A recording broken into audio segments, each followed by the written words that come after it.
Make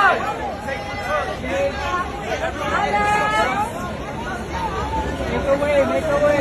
Make a way. Make a way. Kagulat World, dalawang pinakamatitinding young stars ng women's tennis ang magbabanggaan mismo sa pinakamalaking tennis stadium sa mundo. Alexandra Ayala versus Eva Jovic sa Arthur Ashe Stadium. At dito, wala muna ang kaibigan-kaibigan. Official mismo ng US Open ang matchup, kasama sina Alex at Eva sa Stars of the Open, presented by Chase ngayong August 27 sa New York. Isang showcase ng ilan sa pinakamakukulay at pinakamabilis sumikat na young players sa tennis. At hindi basta friendly hit around ito.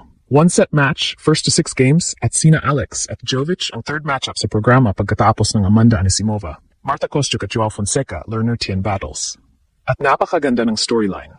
Magkaibigan sina Alex at Eva, naging doubles partners pa sila. Pero sa singles, dalawang beses nang nagkaharap ngayong 2026 at parehong kinuha ng American. Nanalo si Jovic sa Roland Garros, 6-4, 6-2 at muli sa Queens, 6-2, 6. Mismong WTA pa ang naglarawan noon na isinantabi ni Jovic ang friendship para talunin si Alex. Kaya ngayon may malaking pagkakataon si Alex na bumawi. At gawin yon sa Amerika mismo. At ibang Alex na ang haharap ngayon. Official WTA ranking update noong August 24. Career high world number 18 na ang Filipina. May 38 wins ngayong season at hawak na ang kanyang unang WTA Tour singles title. Samantala, si Jovic ay umakyat din sa career high world number 14. Friendship pagkatapos ng laban. Pero pagpasok sa Arthur Ashe, walang kaibigan-kaibigan. Kagulat World, ito ang klase ng exhibition na kahit walang ranking points, napakahirap tawaging simpleng exhibition lamang. Bakit? Dahil may kasaysayan na, may rivalry na, may unfinished business na, at higit sa lahat, dalawang top 20 caliber young stars ang inilagay ng US Open sa Arthur Ashe Stadium. Dahil alam nilang may audience na gustong makita kung ano ang mangyayari kapag pinagsalpukan sina Alex at Eva Jovic. At tingnan ninyo kung gaano kalaki ang stage na ibinigay sa kanila. Arthur Ashe Stadium, hindi maliit na practice court. Hindi side event na tago sa Fan Week. Ito mismo ang centerpiece venue ng US Open at opisyal na ipinakilala ng tournament ang Ayala-Jovic matchup bilang isa sa 4 na one-set singles battles ng Stars of the Open. ESPN Plus pa ang broadcaster sa United States. Ibig sabihin, Amerika mismo ang audience ni Alex. At dito lalong gumaganda ang kuwento dahil sa head-to-head. 2 beses nang natalo ni Eva si Alex ngayong season.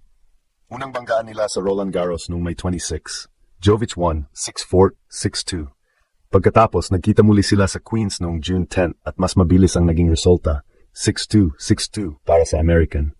Pero tandaan natin ang pinakamahalagang detalye. Ang Alex na haharap ngayon kay Jovic ay hindi na eksaktong parehong Alex na nakita natin noong Mayo at Hunyo.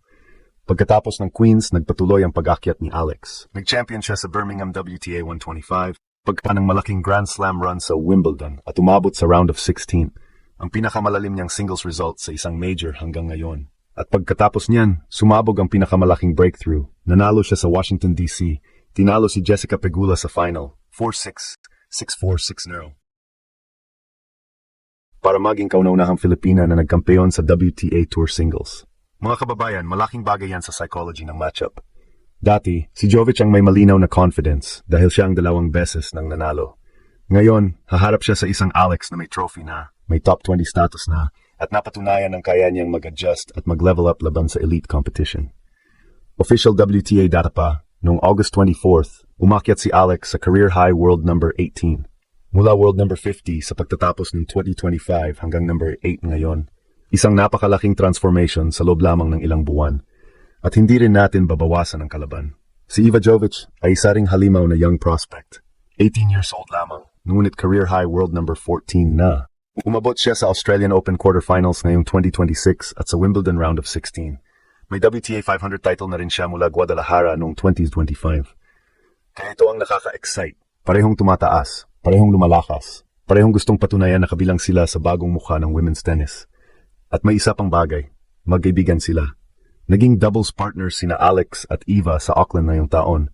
At nagpalitan pa sila ng masasayang messages sa social media matapos ang kanilang doubles run. Pero yon mismo ang dahilan kung bakit mas masarap panoorin ang rivalry na ito. Kapag nagsimula ang rally, walang bestie, walang regalo, walang libre. Mismong WTA nang nagbigay sa atin ng perfect description noong Queens. Jovic sets friendship aside against Alex. Ngayon, pagkakataon naman ni Alex na ibalik ang parehong energy. At saan pa? Sa sariling teritoryo ni Jovic.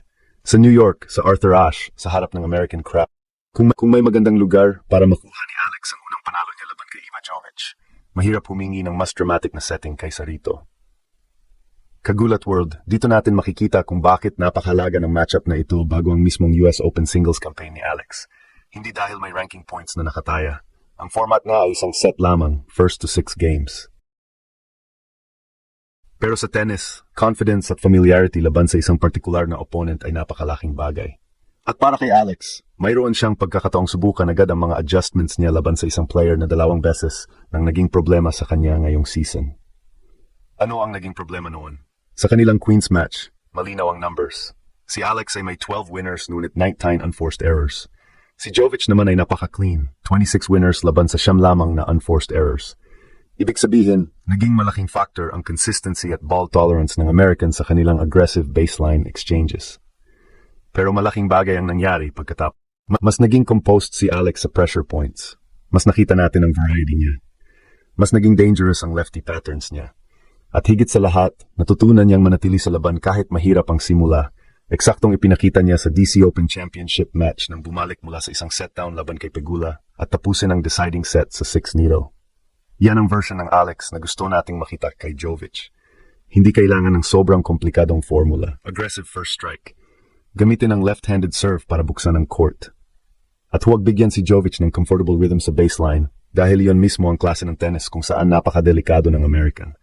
At kapag nakakuha si Alex ng maagang break, diyan pwedeng sumabog ang Arthur Ashe. Dahil tandaan ninyo, hindi na anonymous prospect si Alex sa New York. Mismong US Open ang naglista sa kanya bilang isa sa players to watch. At tinawag siyang isa sa biggest attractions ng tournament matapos ang historic rise niya, Wimbledon run, at Washington Championship. Yan ang tunay na ibig sabihin ng buong Amerika binulabog. Isang Filipina tennis player ang inilagay sa Arthur Ashe Stadium kasama ng pinakamahusay na young names ng sport. Nasa promotional spotlight siya ng US Open. Nasa American broadcast siya. At isa sa marquee storylines ang rivalry niya laban sa isang American rising star. Hindi na ito kuwento ng Pilipinang sinusubukang makapasok sa eksena. Nasa gitna na si Alex ng eksena at napakaganda ng contrast. American, 18 years old, world number 14, 2 panalo laban kay Alex. Siya ay Filipina, 21 years old, world number 18, WTA champion, Wimbledon round of 16 finisher, at isa sa pinakamalaking fan magnets ng Women's Tour ngayon. Ito ang pagkakataon para magkaroon ng bagong chapter ang rivalry.